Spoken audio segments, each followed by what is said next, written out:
vamos a hablar un poquito del manejo de las terneras, principalmente direccionado a lo que es la producción lechera. Sin embargo, también podemos ir tocando algunos temas de la producción cárnica, cómo se haría el ganado de carne. ¿Listo? Empecemos entonces por una frase del doctor Jim Quigley, que hace una de las referencias en este tema de nutrición y manejo de terneras, y él dice que toda ternera nace con habilidades para producir leche. En nuestro país y en muchos otros países se tiene una genética muy avanzada en la producción lechera y un potencial genético para producir mucha cantidad de leche. Generalmente quien limita esa producción es el ambiente. ¿Listo? Entonces nosotros no podemos hacer nada para aumentar la producción de leche de ellas desde la parte genética, porque ya tienen un gran potencial. Pero cuando cometemos errores de manejo, sí podemos disminuir su producción de leche. Entonces, miren que casi nunca llevamos nuestros animales, no solo hablando de bovinos, sino de otro tipo de animales, a expresar su mayor potencial genético. Por eso los ganados de pista de competencia son suplementados a niveles tan exagerados, buscando que puedan llegar a expresar todo el potencial que tengan. ¿Listo? Bueno, ¿cuáles son los animales más importantes de una ganadería? Que generalmente son los que terminan siendo algunas veces más relegados. ¿Qué es más importante? Una vaca que está en producción de leche, las novillas o las terneras. Las terneras van a ser el futuro de la producción de ese sitio, ¿cierto? Aunque quienes estén dando los ingresos sean las vacas que están dando leche, ¿cierto? Pero todo lo que hagamos por estos animalitos pequeños es una inversión que se va a ver reflejada en el futuro. Pero muchas personas tienen una visión muy a corto plazo, y es, como no me da plata, todavía no le puedo invertir mucho, más adelante hago algo por ella. Pero ustedes saben que lo que no se haga en estas primeras etapas, en el futuro ya no hay forma de devolver el tiempo y de revertir estos efectos. Bueno, ¿cuáles son los objetivos de la crianza de terneras? ¿Por qué se crían terneras en una finca? Puede ser para mantener o aumentar el tamaño del rebaño. Hay una fórmula que podemos mirarla, ahorita vemos si nos da para verla, sobre la tasa armónica de reemplazo, es decir, de acuerdo a la edad máxima que llegan a tener las vacas en una finca, de acuerdo a la tasa de descartes, o sea, la presión que usted quiera ejercer sobre el descarte, vamos a calcular cuántos animales necesitamos dejar nosotros año a año, ¿cierto? Porque no es conveniente en una finca dejar todo para reemplazo, ¿cierto? Hoy en día se trabaja mucho con semen sexado en bovinos. Inclusive hace poco llegaron acá con una idea de que para evitar el sacrificio de los terneritos Holstein machos, que entonces los productores de leche trabajaran con semen sexado. Yo me hacía la pregunta, bueno, entonces todas las hembras que van a nacer, ¿será que van a quedarse produciendo leche? Entonces vamos a crecer de manera exagerada la población de vacas cuando no tenemos ni siquiera las condiciones para darle a las que se tienen actualmente, ¿cierto? Entonces, ¿con quién se trabaja semen sexado? Con las vacas élite, las vacas que queremos nosotros tener más hijas de ellas. Con esos otros animales que de pronto no son de esa élite, podemos hacer cruces, por ejemplo, con vacas Holstein puras, con blanco orejinegro, con Angus o con Gir. ¿Listo? Sin embargo, algunos productores de leche se fijan inclusive hasta en los días que dura el periodo de gestación de una vaca cuando está preñada de un Bositicus, versus cuando está preñada de un Bos-Taurus. Entonces, si preña de un Bos-Indicus, la gestación es un poco más prolongada. Esos días son días que de alguna manera la vaca no va a estar produciendo, pues no va a estar generando el ingreso de la leche. Entonces hay quienes llegan a tomar la decisión con que inseminar también debido a eso. Primer parto a los 23, entre los 23 y 24 meses.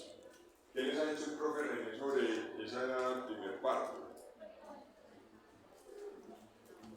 Si queremos que la edad del primer parto sea entre los 23 y 24 meses, ¿a qué edad deberíamos de preñarla? Ustedes están viendo reproducción.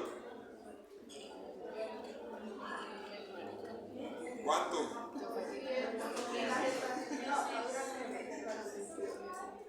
¿A los 22?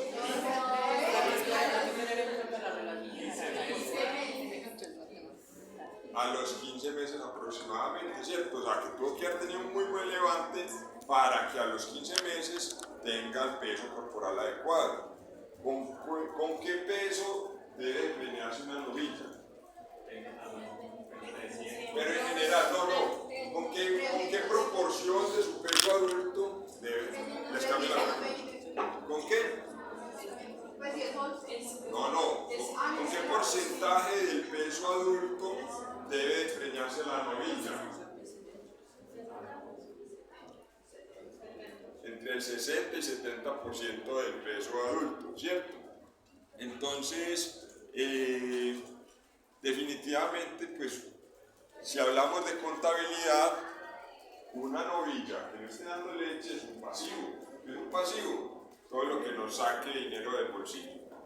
Y toda vaca que esté produciendo leche es un activo, ¿cierto? Entonces, hacer una inversión mayor en ese pasivo a veces compensa, porque cuantos menos días usted se demore para preñarla, pues menos mantenimiento tiene que darle, ¿cierto? Bueno, y la idea también es criar animales cada vez más productivos. Muy bien, este es un metaanálisis con 69.000 datos, donde evaluaron la producción de leche de las vacas versus la edad primer parto. Entonces, animales que estaban pariendo muy jóvenes, de 20 meses aproximadamente, su producción de leche se veía afectada. 9.000 kilogramos de leche en una lactancia de 305 días, ¿cierto? En los 24 meses fue donde se logró tener como la mayor producción de leche en el menor tiempo posible, pues, el parto. Eso se logra en animales de razas europeas, de razas como el Holstein, de razas como el Angus en carne, ¿cierto? Y ahorita hay algunas razas cebuinas que están trabajando mucho en esto. Entonces, las que tienen el primer parto más chiquitos producen menos leche. Sí, las que... ¿Razas europeas? Esto fue con ganado Holstein. Este análisis fue con ganado Holstein. Sin embargo, aplica para otro tipo de razas, ¿cierto? Porque piensen ustedes, un animal que se preña con el 50% menos de su peso adulto, o si de 50 a 60, ella todavía está destinando muchos recursos de su alimentación para su propio crecimiento. Entonces, se ve de alguna manera restringida los nutrientes que recibe ese feto. Y de alguna manera, como está destinando nutrientes para el desarrollo del feto y el desarrollo de su propio cuerpo, los nutrientes que le quedan para la producción de leche son menos. ¿Listo? Y eso puede inclusive limitar el adecuado desarrollo de la futura vaca. Se preñó demasiado joven, tuvo que dedicarse a ser mamá, no pudo acabar de crecer lo suficiente. Bueno, esto es un resumen del ciclo de una ternera hasta convertirse en vaca, en lo que sería una ganadería de leche especializada que sea lucrativa. Entonces, nace, se le suministra calostro más o menos hasta los 4 días. hasta el día 70, en el día 70 debe haber triplicado su peso al nacer. ¿Cuál es el peso al nacer de una ternera Holstein? Más o menos. ¿Cuánto? Diga a ver. 35. Entonces, si lo dobló, ¿cuánto debe estar pesando? Se lo triplicó, perdón. ¿Cuánto? Aproximadamente. Bueno, luego, después de haber triplicado su peso, depende pues del sistema de manejo, ya deja de ser alimentada con leche, se desteta y entra a una etapa de levante, ¿cierto? En esa etapa de levante la idea es que la pubertad la consiga a una temprana edad, ¿cierto? 250 días son ¿cuántos meses?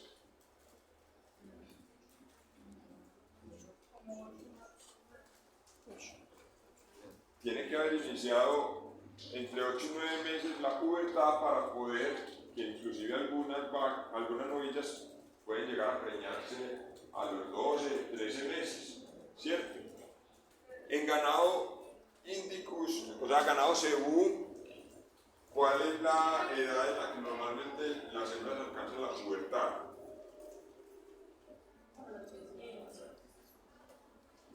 Muchas veces son animales más tardíos, se demoran más. Por ejemplo, alcanzan la pubertad cuando estos animales europeos levantados con mucha suplementación ya están teniendo el primer parto. Entonces, alcanzan la pubertad por allá a los 18 24 meses. Pero lo que les decía, se están haciendo trabajos, por ejemplo, con ganado Nelore, importado de Brasil, hay varias fincas, trabajando esa genética de Nelore super precoz. Y de alguna manera, pues a mí me tocó verlo allá, inducen la pubertad también con hormonas, con una suplementación desde el potrero, desde lo más temprano posible, saltándose lo que es el levante. Pero la idea es que sea al natural, ¿cierto? Que no sea de alguna manera forzado. Bueno. Tenemos el periodo de transición, ¿cierto? Antes del parto, 30 días antes del parto y 30 días después del parto. El primer tercio de lactancia, donde logran tener su pico más o menos a los 60 días. Y la lactancia de una vaca debe durar ¿cuántos días? Lo normal que dure una lactancia en una vaca Holstein, 305 días. Siempre que se hable de producción de leche por lactancia, se habla de 305 días. Hay vacas que pueden tener lactancias más prolongadas. ¿Cuándo las vacas tienen lactancias más prolongadas?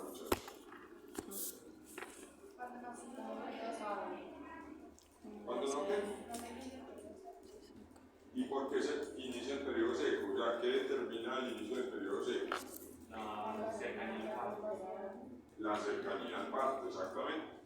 Entonces, la vaca necesita un periodo para hacer una, digamos, renovación de la ubre, para que la ubre vuelva a prepararse para la producción de leche futura. Cuando ese periodo seco no se da o es muy corto, esa lactancia siguiente se ve muy afectada. Bueno, entonces, una adecuada reposición es clave para la sostenibilidad de la finca. Hoy nos vamos a enfocar un poquito más en esta primera etapa, en qué hacer con esas terneras, digamos, durante ese periodo de crianza. ¿Desde dónde inicia eso, muchachos? Lo que hablábamos ahorita, desde la concepción. Hay un tema que ha venido cobrando cada vez más importancia y es la programación fetal. La programación fetal es qué hacemos con la vaca cuando está preñada, ¿cierto? ¿Y será que eso tiene un efecto sobre la producción de leche de las vacas en el futuro? Seguramente. Por ejemplo, en esos primeros 3 meses de gestación se da la primera miogénesis, ¿cierto? Se empiezan a formar estructuras como el tejido del sistema nervioso.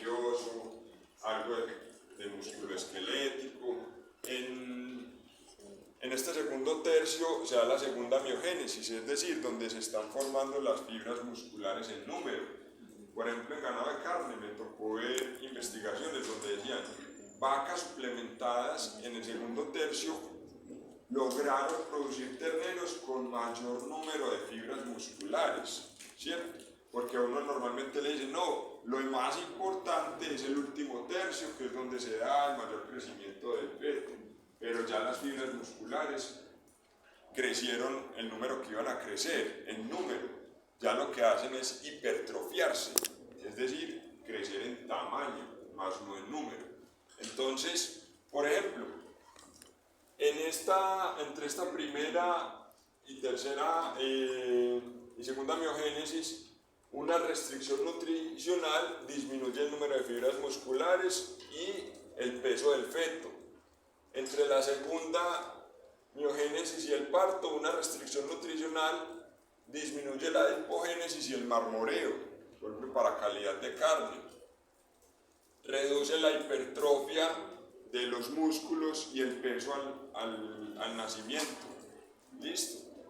Y obviamente un animal más delgado, más débil, tiene menos chance de sobrevivir.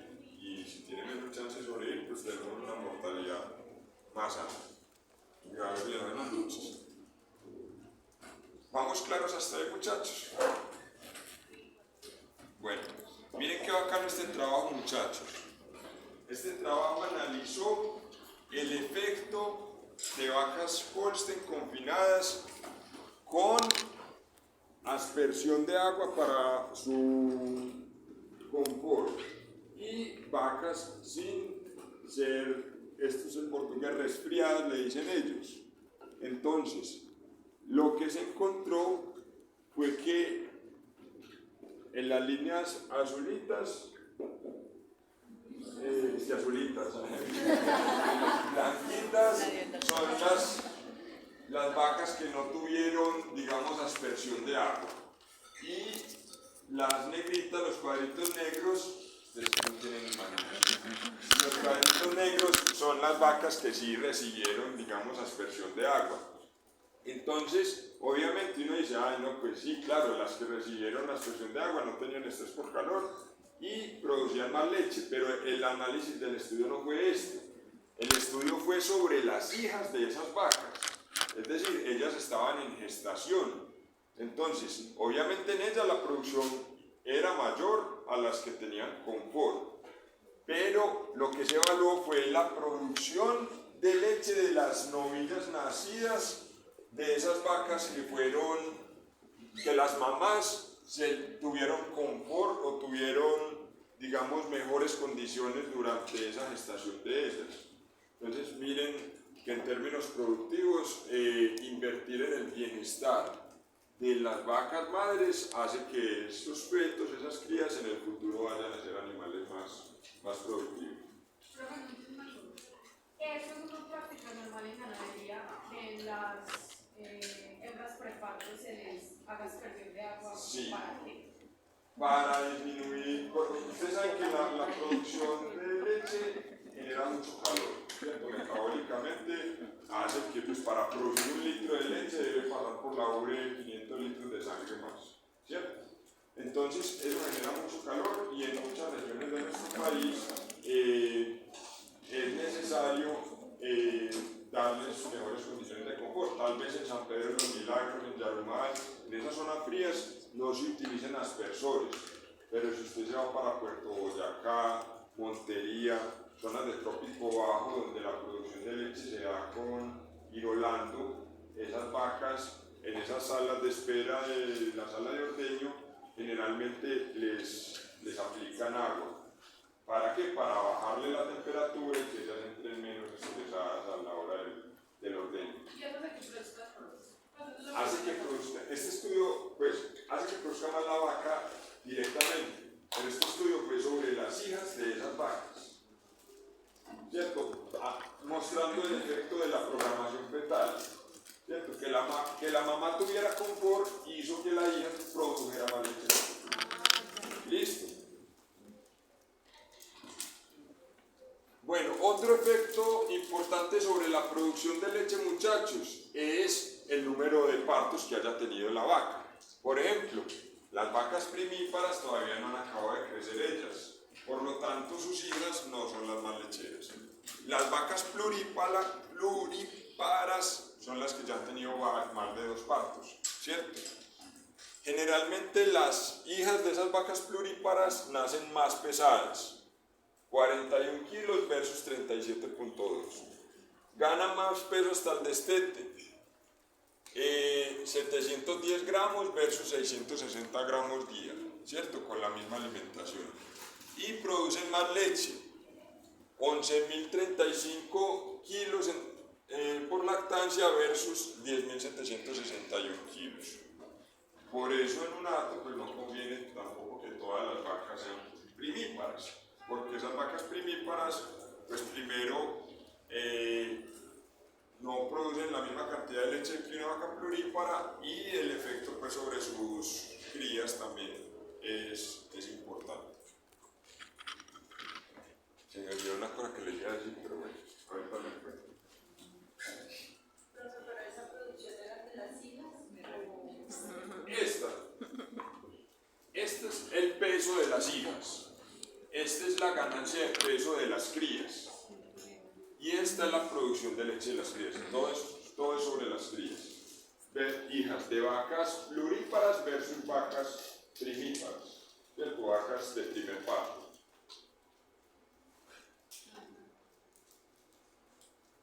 Bueno, ustedes ya saben, muchachos, los terneros cuando nacen no tienen inmunidad innata ni son rumiantes funcionales, entonces tienen 2 grandes desafíos: adquirir su inmunidad activa y alimentarse como si fueran monogástricos, ¿cierto? Como si fueran no rumiantes, mientras logran desarrollar adecuadamente ese rumen. Entonces ahorita vamos a ver algunas estrategias para desarrollar adecuadamente ese rumen. Definitivamente, entonces lo primero que se alimenta o lo primero que le suministra alimento a las terneras o a los terneros es el calostro, ¿cierto? Esta es la calidad de la leche de acuerdo a los ordeños a medida que va pasando el tiempo.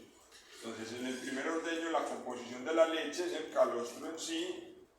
Calostro, esto sería como una leche de transición entre calostro y la verdadera leche. Listo, entonces la gravedad específica, por ejemplo, hace referencia a la densidad que la leche tiene. Los sólidos, miren cómo son mayores los sólidos en el calostro. La proteína, 14% de proteína versus el 3.1% que tiene la leche normal. Grasa, caseína, que también es proteína. Inmunoglobulinas, 48 versus 0.6 en la leche normal. Grasa, gordura, 6.7 versus 3.5, el doble.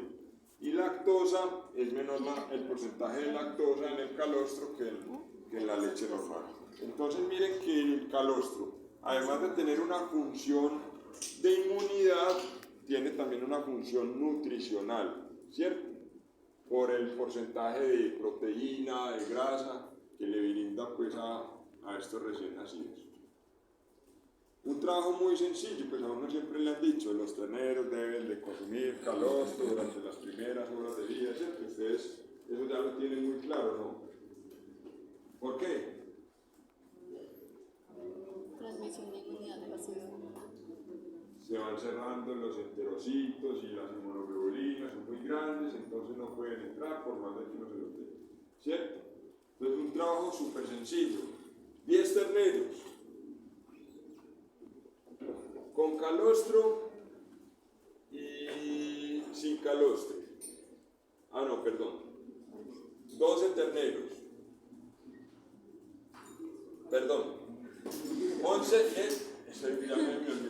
11 terneros. De esos 11 terneros, los que consumieron calostro, murió 1. Y los que no consumieron calostro, de 12 murieron 10. ¿Cierto? O sea, es evidente que si un ternero no consume calostro, se muere más del 90% de los terneros que no que no consuman calor. ¿Listo?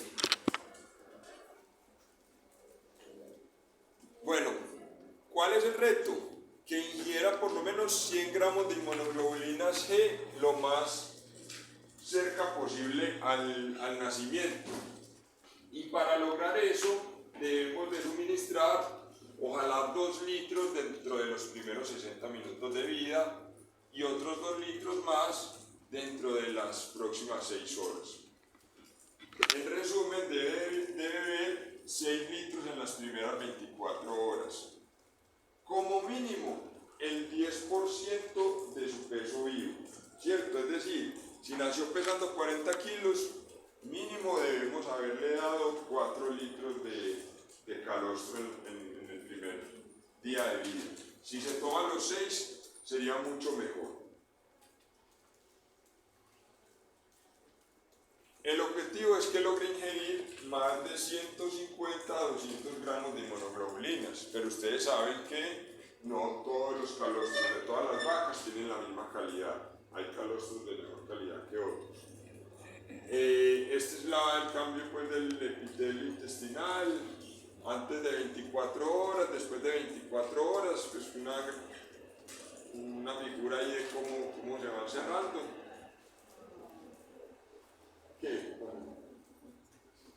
Bueno, pero no tiene ciencia muchachos. Una tripa con huequitos. No, era para la moto. Para la moto, bueno. El volumen de calostro puede afectar la producción futura de leche. Este trabajo lo realizó una colega brasilera allá en la Universidad Federal de Viçosa y es animales que consumieron 2 litros de calostro versus animales que consumieron 4 litros de calostro. Entonces, esos animales que consumieron 2 litros tuvieron una ganancia de peso de 800 gramos día y los de 4 litros de 1030 gramos día, o sea, más de 1 kilo al día. Mucha mejor ganancia de peso. Y en la producción de leche de esos animales,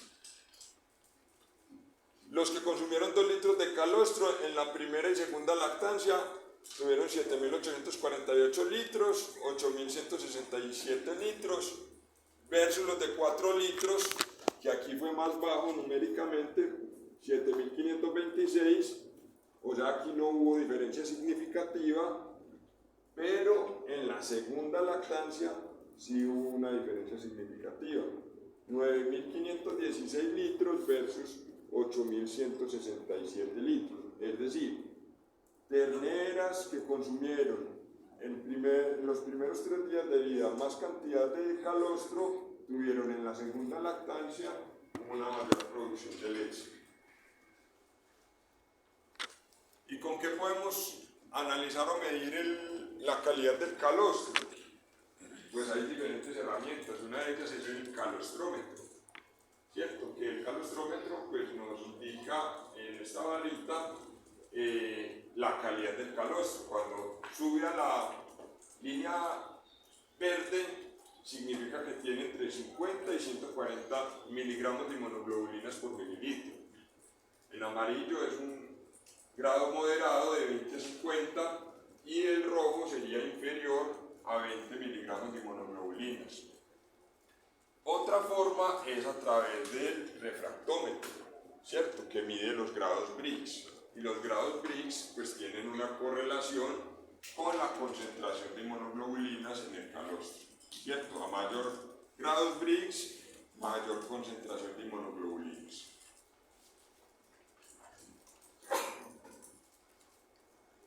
¿Qué quisiéramos nosotros? Que en grados Briggs tuviera más de 21.2%. ¿Listo? Y ustedes ya conocen el refractómetro y es fácil pues, de adquirir y es muy importante, muchachos, que en lecherías o donde se crían terneras de manera constante, pues se sepa cuáles son los mejores calostros para poder llegar y almacenarlo. Yo creo que por ahí tengo una foto de unos bancos de calostro de algunas fincas que hemos visitado y definitivamente pues eso se le puede salvar la vida a una cría.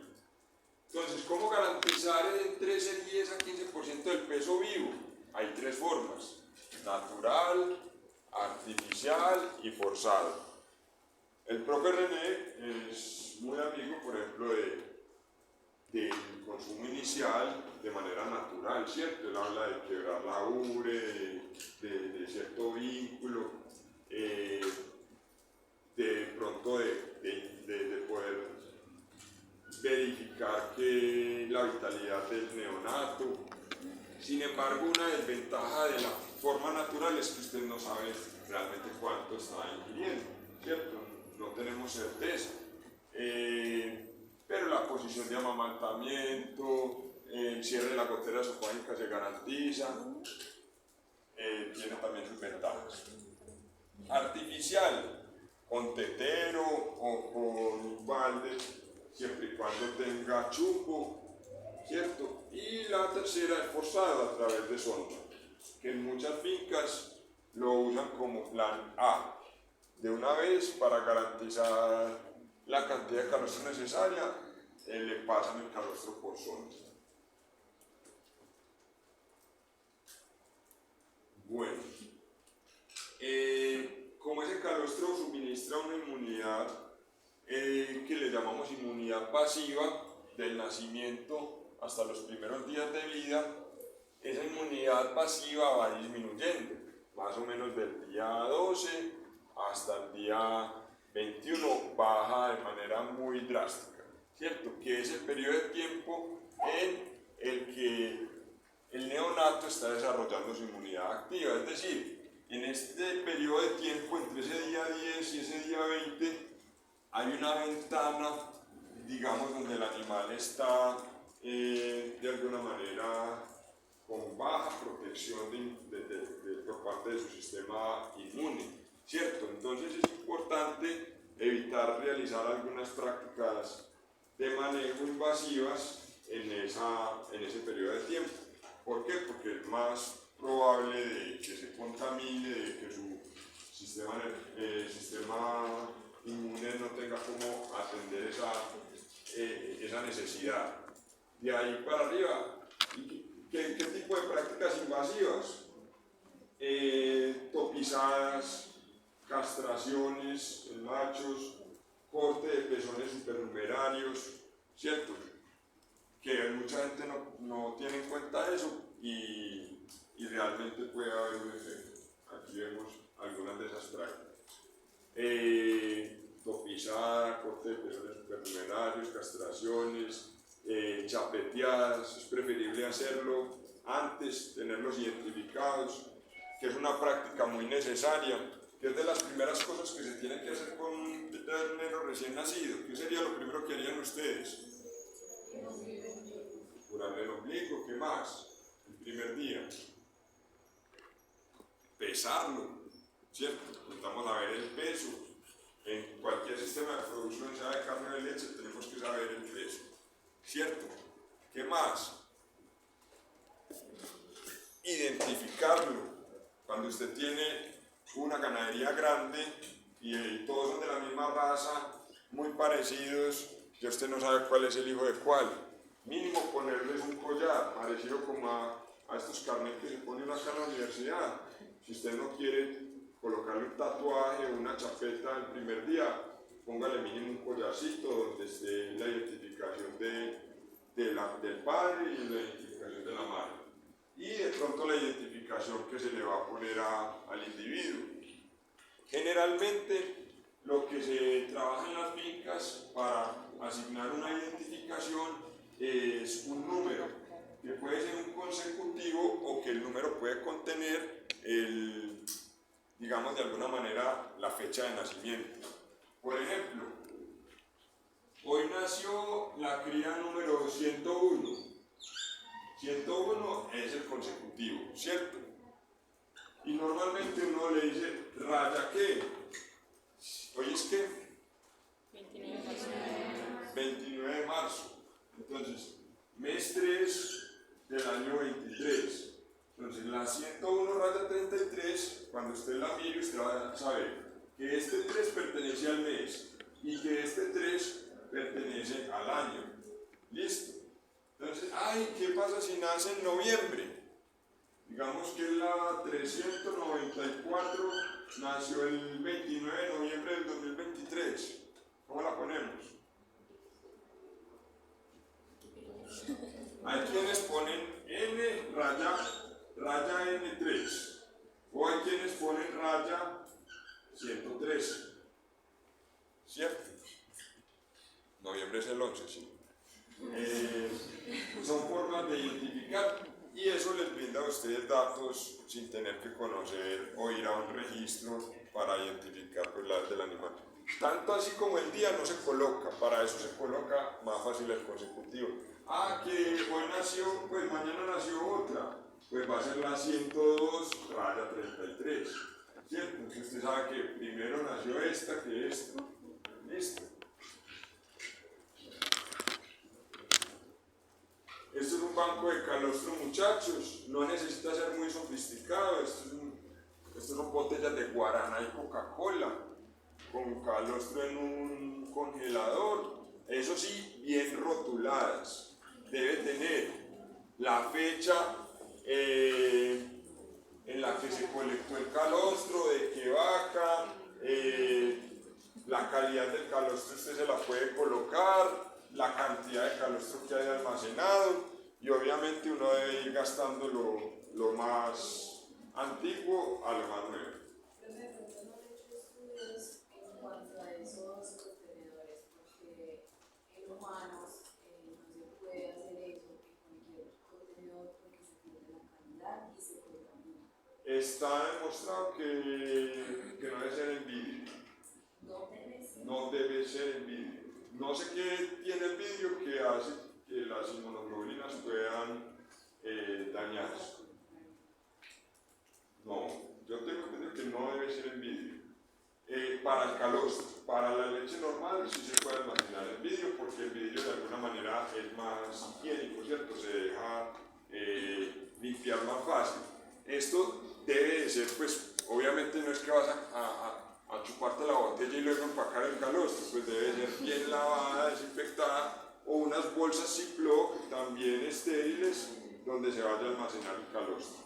Pero obviamente también deben haber estudios como de los mejores métodos para almacenar adecuadamente el calostro. Lo que yo me refiero es, a veces uno se complica, como no tengo las condiciones súper especiales, no lo guardo. Yo le hubiera podido salvar la vida a un animalito teniéndolo guardado por lo menos, ¿cierto?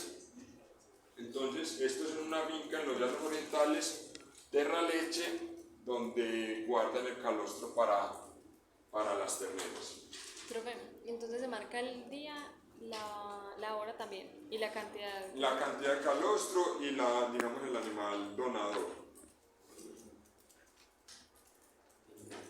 Bueno, esto es un resumen más o menos, muchachos, que ojalá en los primeros 30 minutos de vida ya haya consumido calostro, que en las primeras 24 horas de vida haya consumido entre 4 y 6 litros de calostro y hasta el tercer día que cada día mame entre el 10 al 15% del peso vivo.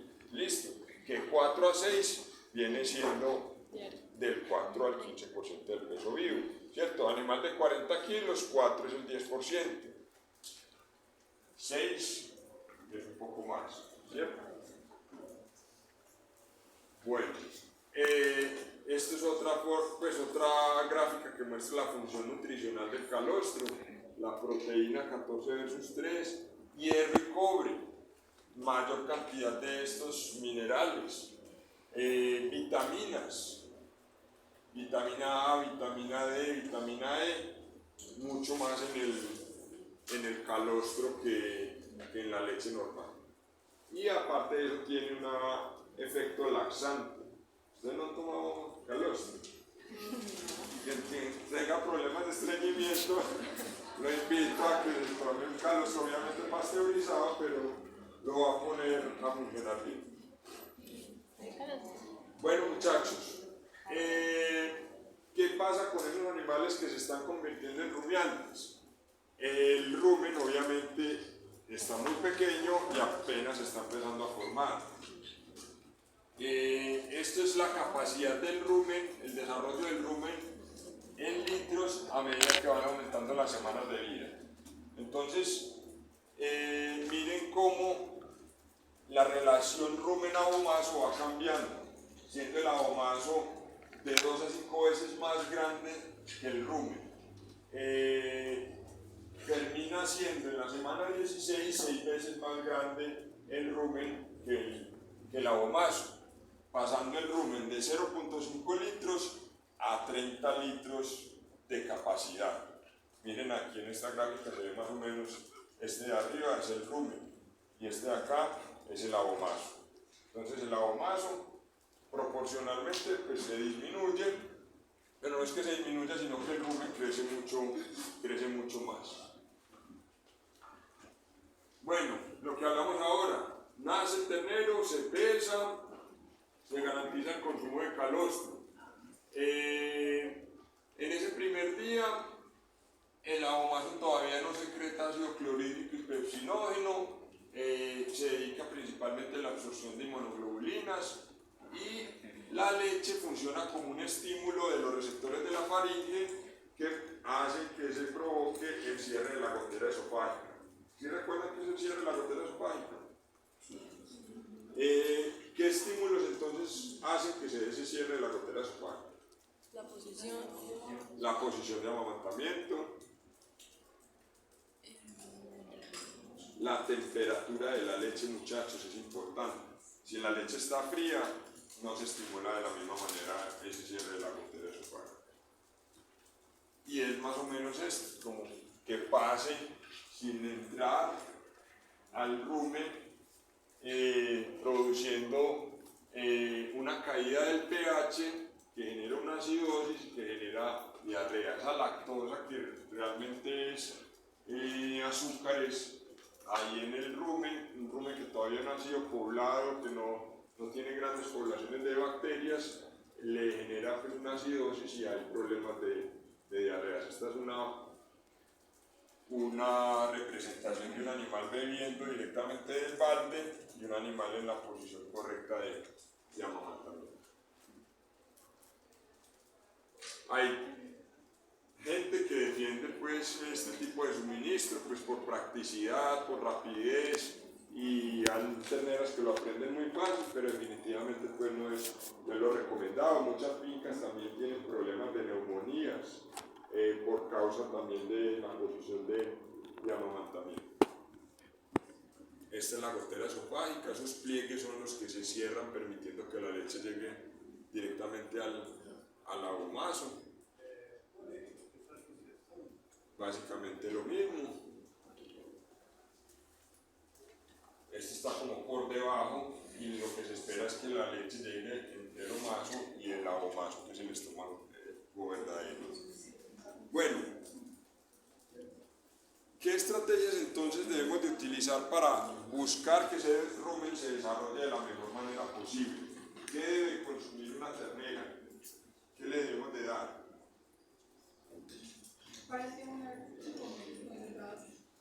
Concentrado, muchachos. Este es un rumen de una ternera que solo fue alimentada a base de leche.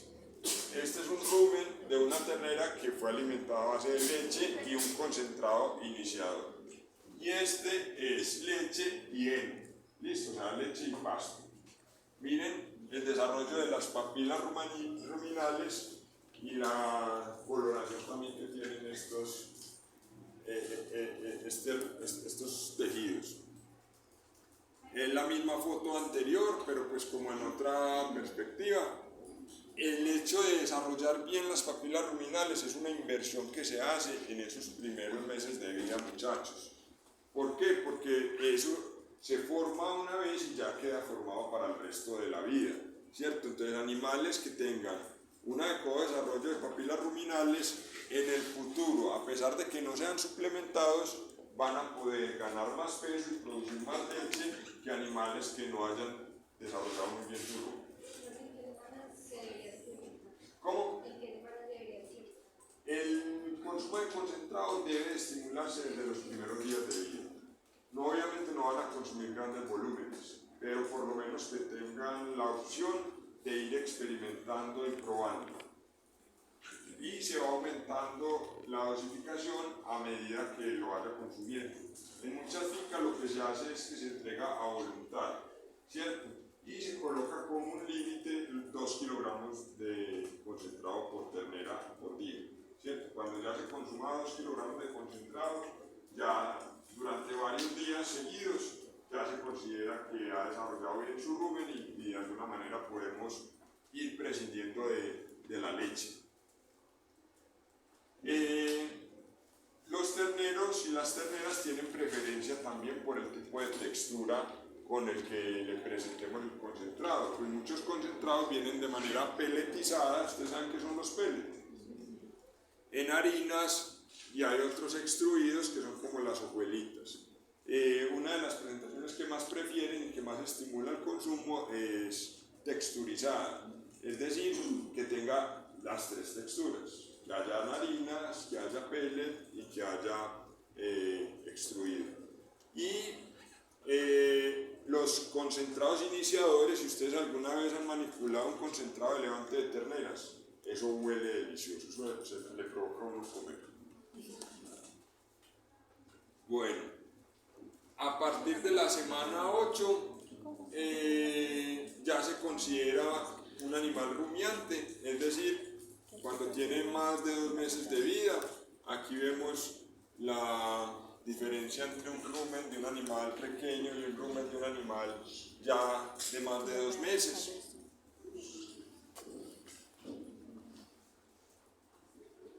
Pasé muy rápido.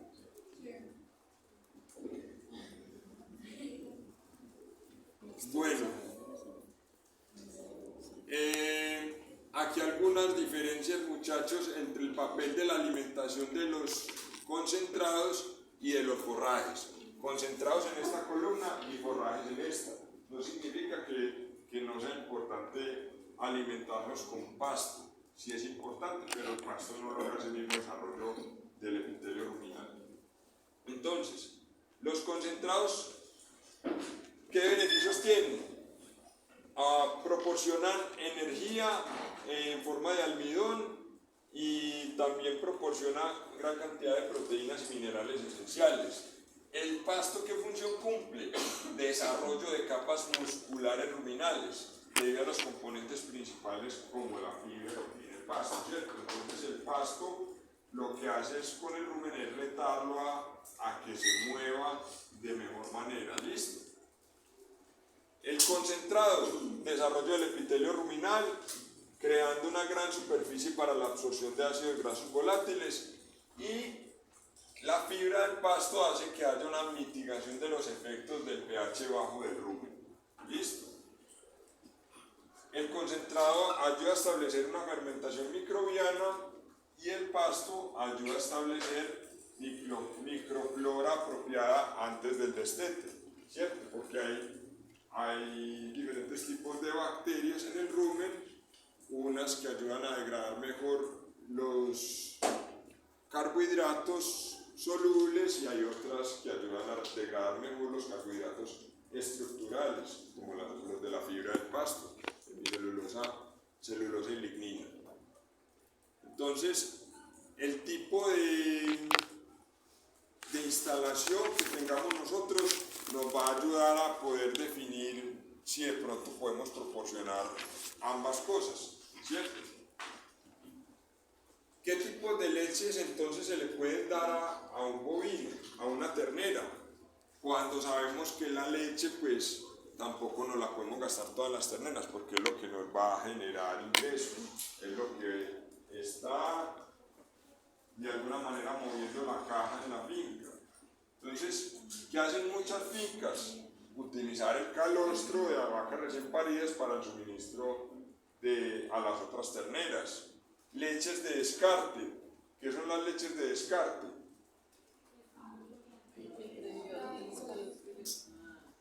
Leches con antibiótico, de vacas con mastitis, o vacas que están en algún tratamiento, y qué efectos puede tener eso. Pero eso se lo dan a las terneras. Sí. Pues, no es lo correcto, pero es lo que ocurre, ¿cierto? Y es un choque que algunas veces sufren muchos de ustedes cuando se van a rotar. Creen que todo todo es perfecto, como se dice aquí en la universidad y en la realidad, y dice el productor, no, yo no voy a dejar de perder plata y de esa leche y se hace así, ¿cierto? Es un choque fuerte. Pero ¿qué efectos puede tener eso? Resistencia a antibióticos, resistencia bacteriana por causa pues, de los antibióticos que están ahí presentes en bajas dosis. Muchas que las cosas que ocurren en el campo, por ejemplo los agricultores.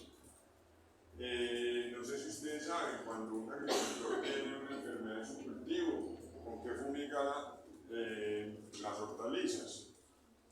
Con oxitetraciclina. Y se muere la enfermedad de la planta. Pero los que comemos esos vegetales, ¿qué? Entonces, por eso es importante pues, la procedencia de las cosas que nosotros consumimos. Bueno, leche cruda, en la misma leche que le ordeñan a las vacas sin realizarle ningún tipo de proceso de pasteurización. Leche pasteurizada, cada vez son más las fincas que están comprando pasteurizadores para bajar el recuento de bacterias de la leche cruda y de alguna manera suministrarle un alimento más sano, más inocuo a las terneras. Y uno que día a día se torna como la mejor opción es el lactorreemplazador. ¿Por qué el lactorreemplazador? Porque sale mucho más barato que la leche que se vende, ¿cierto? No se desnaturalizan las proteínas y algunos componentes. Bueno, la leche cruda puede contener una gran cantidad de unidades formadoras de colonias, ¿cierto? O sea, muchas bacterias que pueden de alguna manera causar algún tipo de enfermedad.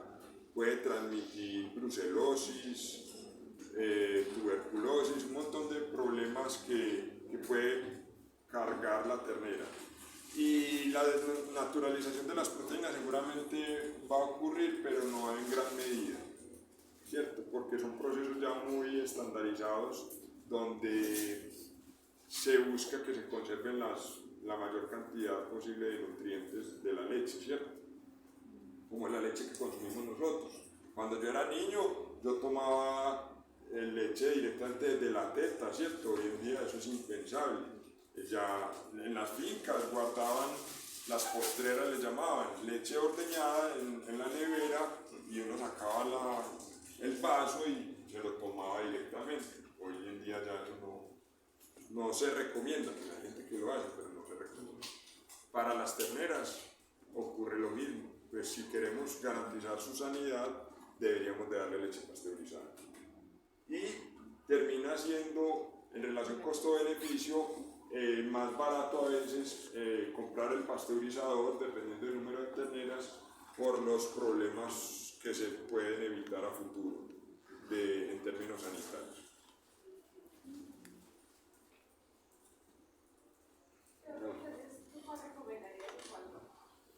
¿Qué se recomendaría? El calostro se puede usar, ¿cierto? Porque tiene buena calidad nutricional y de alguna manera no es una leche que tenga residuos de antibióticos ni nada de eso. Leche de descarte, nunca usarla. Leche cruda, en la medida de lo posible, no usarla. Leche pasteurizada, usarla. El lactorreemplazador, usarlo. Miren, por ejemplo, esta diapositiva va muy relacionada con la pregunta que tú hacías. Contaje de bacterias de muestras de leche de descarte antes de la pasteurización y después de la pasteurización. Escherichia coli, 10.000 unidades formadoras de colonia por mililitro, 134. Coliformes totales, 82.000, 1.800. Salmonella, menos de 10, allá 243. Y así todas aquellas que vieron ustedes en microbiología con el profe René, se disminuyen en gran medida gracias a la pasteurización. Ventajas del lactorreemplazador, muchachos. Los lactorreemplazadores han sido diseñados y estudiados para que tengan alta palatabilidad, o sea, para que les guste mucho a las terneras. y se adapten fácilmente al consumo. Buena digestibilidad que ayuda a un crecimiento acelerado. Seguridad porque la calidad del lactorreemplazador siempre es la misma.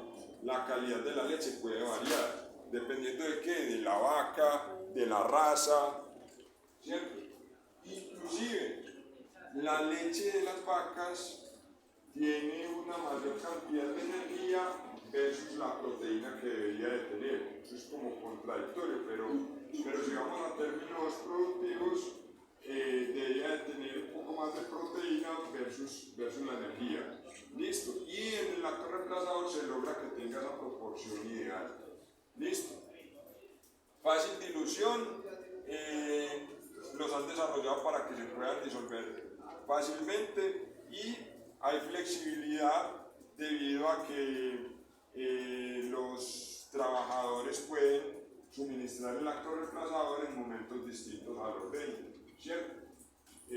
Distinto a cuando se usa la leche cruda o la leche directamente ordeñada de las vacas, que es el momento donde se cruzan todas las actividades de la finca.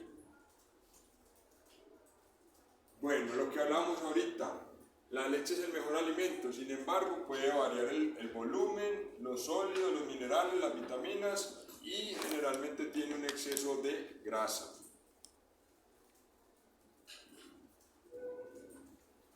Miren la cuentica que debemos de hacer. Normalmente la leche posee 254 gramos de proteína por kilogramo, de grasa posee 308 gramos por kilogramo y energía metabolizable, que hace referencia pues a la energía, 5.37 megacalorías por kilogramo. Entonces, ¿qué hacemos para comprobar si la leche es adecuada o si tiene un exceso de grasa para las terneras? Dividimos la cantidad de proteína en la energía metabolizable. ¿Y qué sería lo ideal? Lo ideal es que sea por encima de 53, es decir, que tenga más de 53 gramos de proteína cruda por cada megacaloría de energía metabolizable. ¿Listo? Debe ser menor que eso. Mayor a 53, es decir, que la proteína esté por encima de la grasa. ¿Listo? Hagámosle la cuenta, ¿cuál sería el porcentaje de proteína que debería de tener esa leche? Si son 254 gramos por kilogramo, 254 gramos en 1000 gramos. Eso no se ve nada. ¿Cuál sería el porcentaje de proteína de esa leche, muchachos?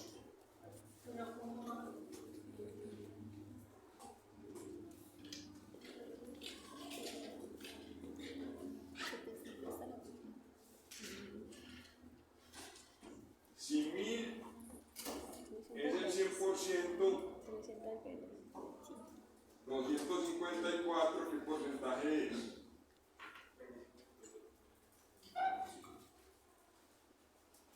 25.4.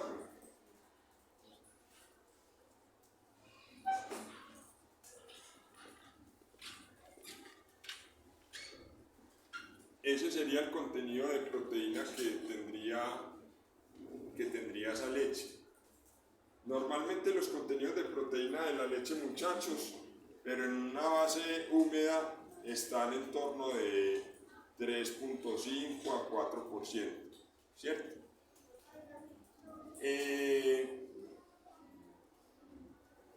No entiendo por qué me dio tan alto.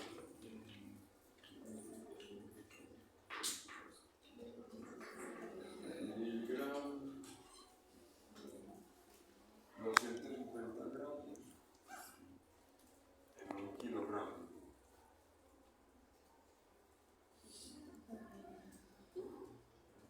Bueno, lo que pasa es que ahí estamos hablando de una leche con un porcentaje de materia seca del 12.5%.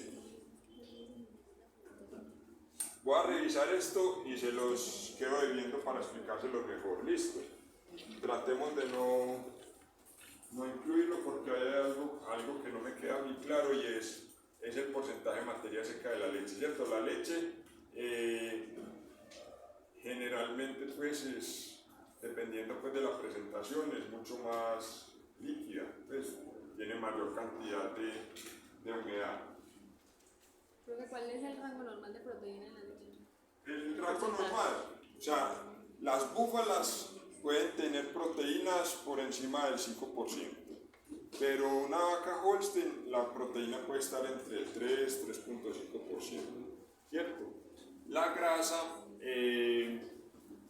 también depende mucho de la raza. Razas como la raza Jersey, como la raza, como las búfalas también tienen niveles de proteína mucho más altos.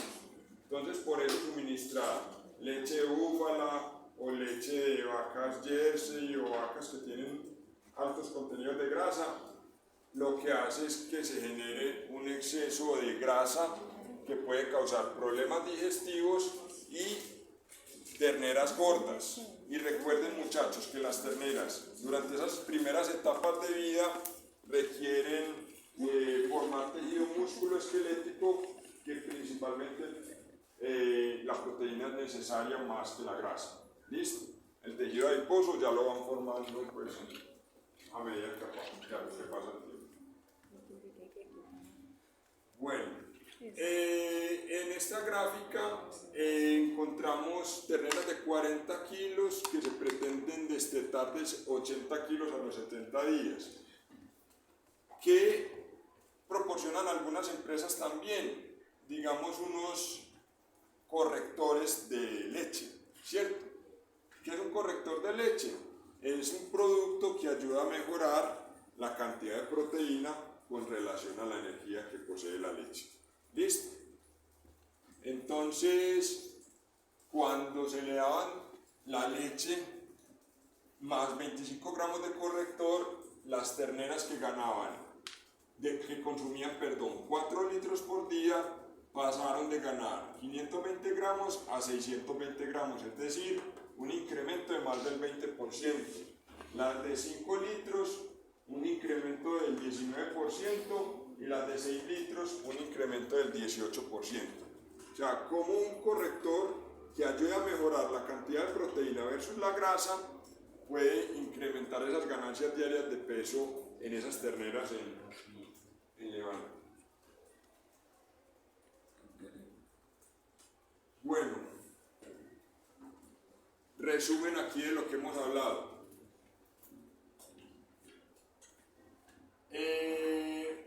Del día 4 al día 5, la idea es ofrecer, cuando vemos aquí sucedáneo, nos referimos al lactoreemplazador, por lo menos en 2 tomas, o sea, 2 veces al día.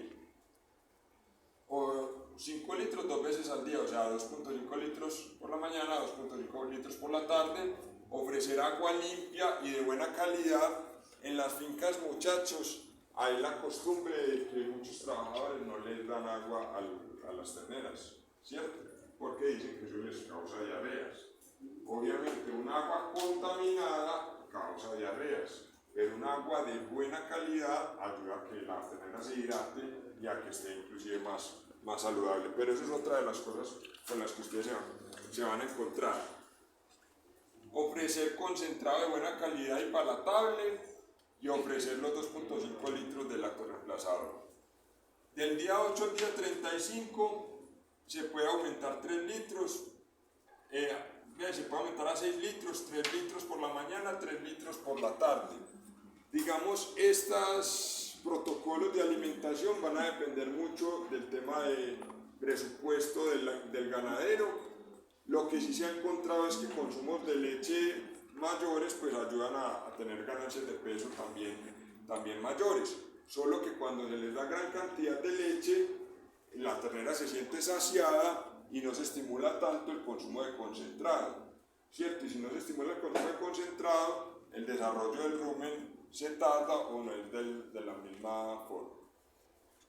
Del día 36 al día 63 se bajan 2 litros, es decir, se ofrecen 2 por la mañana y 2 por la tarde, y del día 64 en adelante se ofrecen 2 litros y se busca que la ternera consuma por lo menos 1 kilogramo de concentrado al día, pero si se logra consumir los 2 kilogramos de concentrado sería mucho mejor.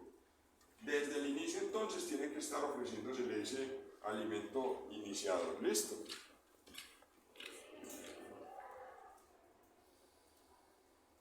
Aquí es más o menos, muchachos, un panorama de qué peso versus la edad debe de tener el animal. Este es el animal recién nacido de 40 kilos que debe consumir unos 150 gramos de inmunoglobulinas en las primeras 24 horas, ¿cierto? Se espera que a los 60 días doble el peso al nacimiento, es decir, que pese 80 kilogramos. Se espera que a los 90 días tenga el 17% del peso que va a tener cuando sea una vaca adulta. Es decir, en vacas Holstein hay pesos de 600 o 700 kilos tranquilamente. ¿Cuál sería el 17% de 600 kilos, que sería el peso adulto? 102. Más o menos 102 kilos. Que haya una morbilidad menor al 10% y una mortalidad menor al 5%. Ustedes saben que las mortalidades en estas etapas son más altas, son las más elevadas. Sin embargo, uno no puede darse como buen zootecnista por bien servido. No es que la mortalidad está por debajo del 5, que no necesitamos hacer nada con respecto a un problema de onkalitis o de neumonía, porque en términos teóricos está bien. No, lo ideal es que no muera ninguna, ¿cierto? Eso sería lo ideal. Bueno, entre los 13 y 15 meses que tenga entre el 55 al 60% del peso adulto, ¿cierto? Que ya con el 60% del peso adulto, entre 15 y 16 meses, se debe estar preñando. ¿Para qué? ¿Para parir a qué edad y con qué peso? Para parir entre los 23 y 24 meses, y al parto se espera que pese por lo menos el 94% del peso adulto. ¿Listo?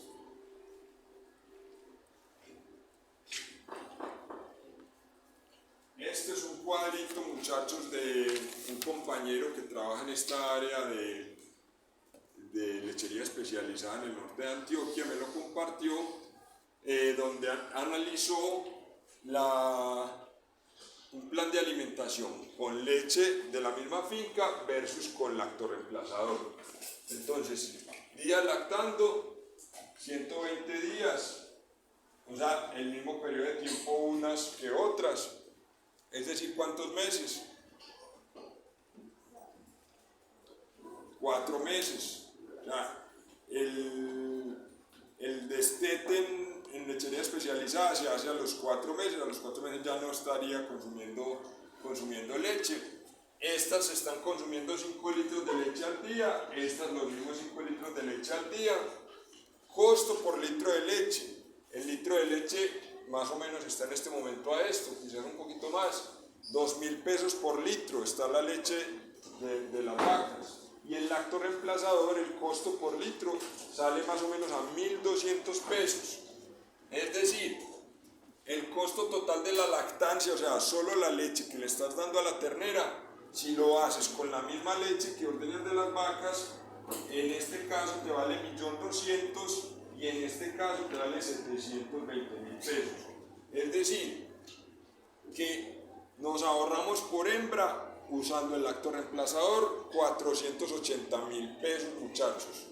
Si tenemos 5 hembras, ya son 2.400.000. Es decir, con esta podemos alimentar, en una ganadería de 5 terneras, podemos alimentar otras 2 por el mismo costo con lactorreemplazador. O sea, vale lo mismo alimentar 7 con lactorreemplazador que 5 directamente con la leche de las vacas. ¿Listo? Bueno, en este ratico que nos queda, muchachos, vamos a ver un poquito de instalaciones para este tipo de animales, para este tipo de terneras. Voy a pasar un poquito más rápido para poder que alcancemos a ver. El lugar debe de ser limpio, ¿cierto? Aireado, sin corrientes de viento, seco y con buen drenaje. Muchas veces donde se tienen los terneros son lugares muy húmedos, muy cerrados, donde pueden estar muy contaminados. Buena ventilación adecuada, temperatura, humedad, que no haya mucha humedad y que no haya corrientes de aire. Que las camas sean confortables, que tengan camas de viruta buenas, más o menos de 15 a 25 centímetros, o por lo menos un piso blando donde puedan acostarse, que tengan donde resguardarse del sol y que tengan sombra en instalaciones externas, o sea, cuando están por ejemplo al aire libre, que hayan árboles o lugares donde puedan termorregular. Bueno, cuando un ternero está recién nacido, debemos de tener paritorios, es decir, lugares destinados para las vacas, tener sus crías que sean cerca de las casas. Ustedes ya estuvieron en Magdalena Medio. El próximo semestre van a ver con el profe Jessy que en lugares donde se tienen, por ejemplo, paritorios de embriones, los vaqueros van cada 2 horas a darles vuelta, de día y de noche, ¿cierto? Porque cualquier animalito de estos, si se fracasa, son 8 o 9 millones de pesos que están dejando de percibir. Entonces, justifica tener una persona permanentemente mirando varios turnos, inclusive para ayudarle a una vaca en caso de que tenga una distorsión. Bueno, es importante, muchachos, que a la hora de construir instalaciones dimensionemos qué área necesitan las terneras, por lo menos donde puedan girar y donde se tengan un área suficiente por individuo. Para alojamientos en grupos se recomienda por lo menos 3.3 metros cuadrados de espacio para que el ternero pueda descansar. Estos son terneriles, digamos, recomendados, entre comillas, porque esto es similar a lo que serían las cerdas en sus paritorios. Una cerda en condiciones naturales hace su nido, construye su espacio amplio para tener sus lechones, pero los sistemas de producción a veces llevan a que, por cuestiones de practicidad y espacio, pues se limiten muchas condiciones ecológicas. Entonces, por eso pongo esto en signo de interrogación. No nos basemos en esos mínimos que dicen algunos libros, sino démosles un poquito más a los animales, ¿cierto? Por su bienestar, por su tranquilidad, por su confort. Bueno, una de las primeras formas que hay de alojarlos sería individualmente.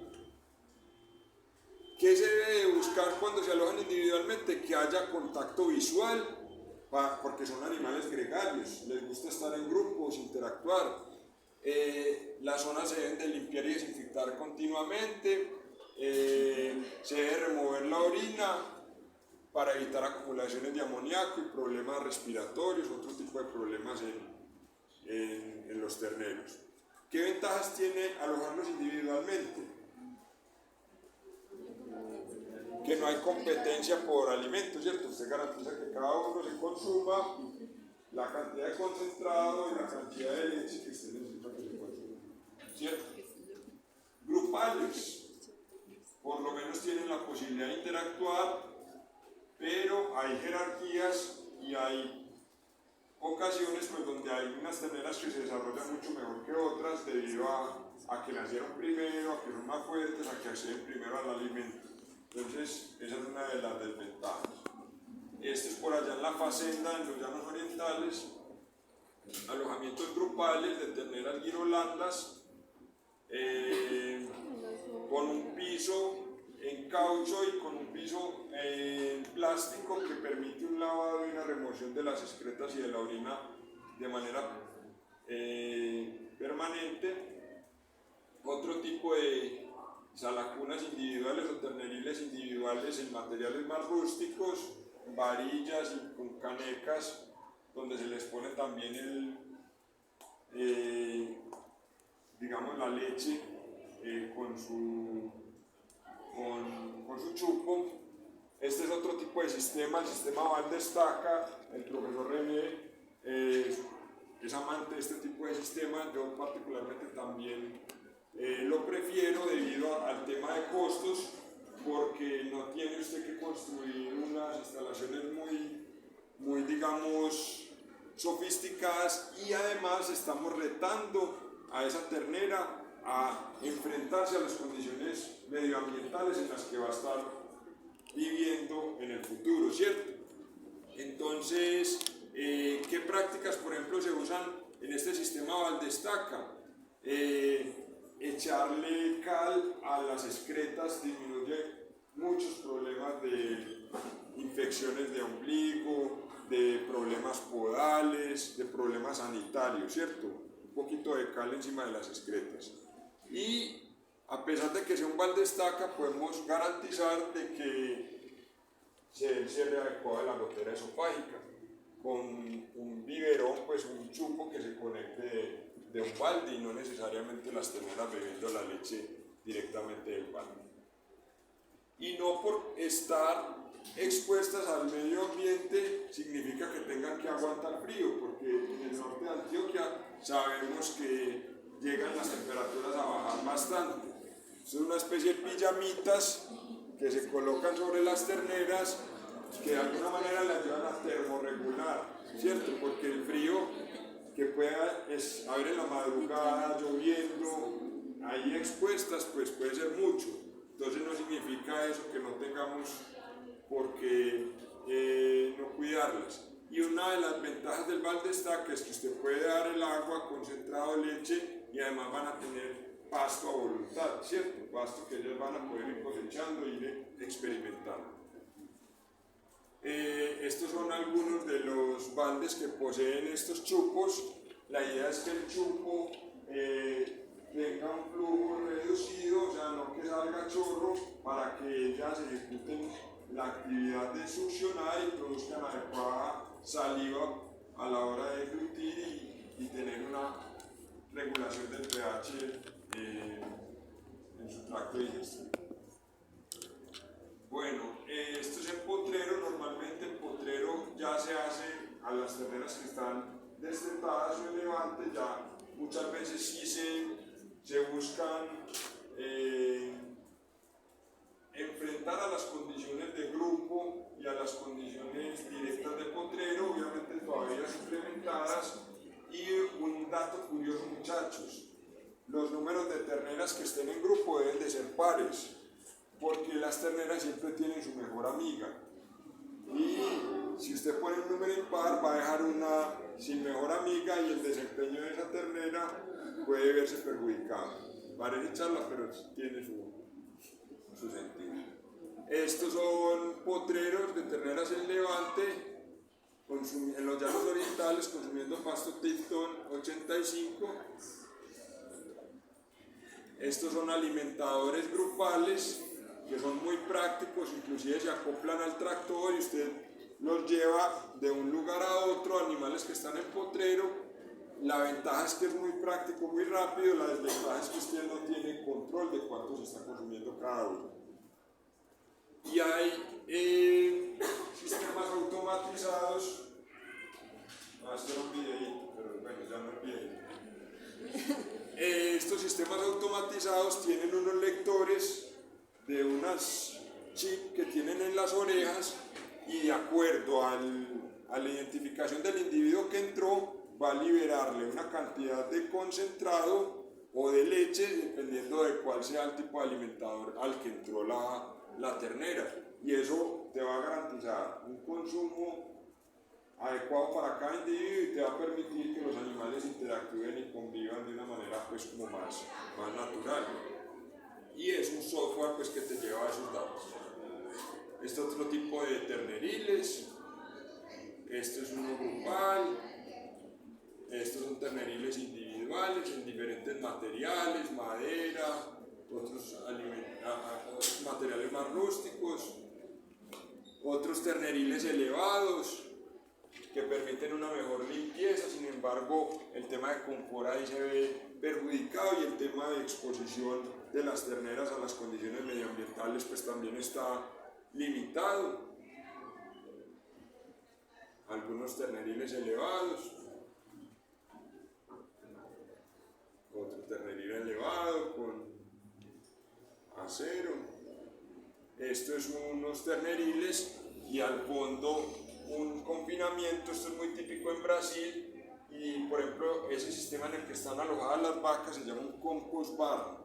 El compost barn se trata de que las vacas estén ubicadas como en un material parecido a viruta, ¿cierto? Como rico en fibra, en carbono, y ellas van a defecar y orinar ahí, y lo que se hace diariamente es como una oxigenación, una mezcla de ese material, y eso hace que en temas de costos se ahorre mucho en limpieza y desinfección del lugar. En temas de confort, para las vacas es muy confortable estar en ese espacio porque es blandito y es cómodo. Y en temas de producción también ese material después de cierto tiempo puede llegar a ser usado en los cultivos porque fue un compostaje que fue hecho dentro del mismo sistema. O sea, ahí están las vacas en compost bar y las terneras en terneriles individuales. Este es otro tipo de sistema que se ha puesto muy de moda en Colombia, me gusta mucho, se llama el sistema argentino. Son como unas caseticas donde ellas se pueden resguardar de la lluvia y del viento, pues del viento no tanto, y pues del calor, y tienen un cable que les permite desplazarse de un lugar a otro como si fueran unos perritos. Esto es en los llanos orientales, en una finca que se llama Terraleche. Cuando ustedes vayan al Magdalena Medio van a ver en una que se llama El Bambú un sistema argentino. El sistema argentino, por ejemplo, este ni siquiera tiene techo, este es solo con polisombra. Hace que las terneras tengan acceso a sombra, pero que también estén expuestas a temas medioambientales. Estas son las señoras que cuidan las terneritas, son todas mujeres. En esa finca se le da mucha importancia a la parte femenina para el manejo de las terneras porque son más meticulosas, más cuidadosas. Las que manejan el ordeño son solo mujeres. Este es el sistema de amarre que ellas tienen. La idea es que el cable vaya por el piso y no elevado, porque cuando va elevado ellas quiebran más fácil los estacones. En cambio por el piso casi no le hacen palanca, entonces tiene una argollita que les permite desplazarse de un lugar a otro. Esta es la señora que tiene su balde con su chupo, y ella, además de darle la comida, su función también es amansarlas, porque van a ser vacas de ordeño que no pueden ser ariscas. Entonces ella le saca su rato todos los días al acicalamiento. Las mujeres de la finca, que les tomé fotos que me llamó mucho la atención en el ordeño. Yo tenía un videito, de esta señora. Yo creo que sí es el video. Él ahí acicalando la ternera y ahí porque no se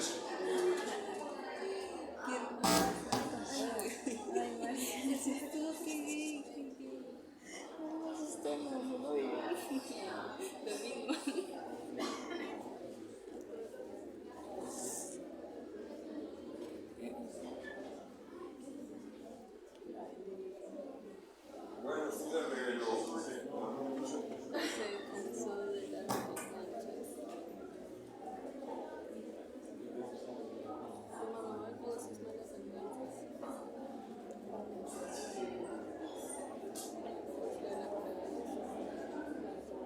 ahí estaba la señora contando cómo es el cuidado, cómo hace, entonces ella le toca la ubre, la acaricia, mientras ella va tomando la leche en una buena posición. Y el cariño que esa señora le meten a eso es súper bacano porque hacen súper bien su trabajo. Esto es otro tipo de alojamientos donde tienen una parte pues como resguardada de la lluvia y del sol y un patiecito donde puedan tomar el sol y de alguna manera interactuar así no sea directamente con otras. Esto es otro sistema de alojamiento parecido al Valdestaca, muchachos. Esto lo vi en Brasil. Se llama Casinha Tropical. Casinha Tropical. Y es como un Valdestaca, solo que tiene un techito, ¿cierto? Donde ese techito va a generar una sombra y ellas pueden resguardarse ahí. Pero es como un Valdestaca mejorado, me parece a mí. Bueno, y en carne, muchachos, pues en carne, para la suplementación y el desarrollo del rumen se usan mucho los creep feeding. Los creep feeding es esta forma de suplementar los terneros sin que ingresen las madres. Y de esa manera usted puede utilizar un concentrado, un suplemento para ellos mejorado, un iniciador que no se lo vayan a comer las vacas, porque si usted lo deja junto con las vacas es muy poco lo que van a poder probar los terneros. Algunas dimensiones del creep feeding se usa también en otras especies, en equinos, en ovejas. Esto fue en los que yo tuve la oportunidad de participar. Cada potrero tenía su creep feeding y tiene efectos benéficos sobre la madre porque ayuda a que gane más peso posparto, menos demanda de leche, mayor desarrollo folicular y efectos benéficos sobre el ternero porque adelanta el pasaje a rumiante y mayor ganancia de peso diaria hasta el destete.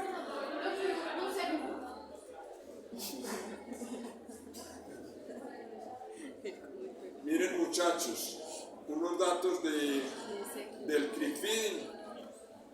Terneros de 5 meses, 7 meses y la fertilidad de las madres. El testigo es sin creep feeding, entonces peso 170 kilos. Los alimentados en creep feeding 190. A los 7 meses estos les aventajaron 45 kilos. Y las vacas mucho más fértiles se preñaban mejor las de los terneros que estaban suplementados. Y esta es una ternerita que para mí fue una experiencia muy bonita porque cuando yo llegué a la práctica me tocó pues hacer la práctica por allá en Brasil, me tocó verla nacer tal y a los 14 meses volví yo a hacer la maestría y ya se estaba preñando y durante la maestría me tocó verla parir. Entonces es ver que una buena alimentación inclusive en animales cebuinos como los nelores, en este caso una nelore pintada, puede hacer que se adelanten muchos procesos y que la pubertad inclusive se pueda evidenciar mucho más rápido. Entonces, lo que hablamos al principio, la genética va muy avanzada, lo que tenemos que mejorar son los temas de manejo y de alimentación para poder darle como un impulso a esa genética que tienen los animales de hoy en día. Y muchas gracias, muchachos, espero que nos encontremos más adelantito.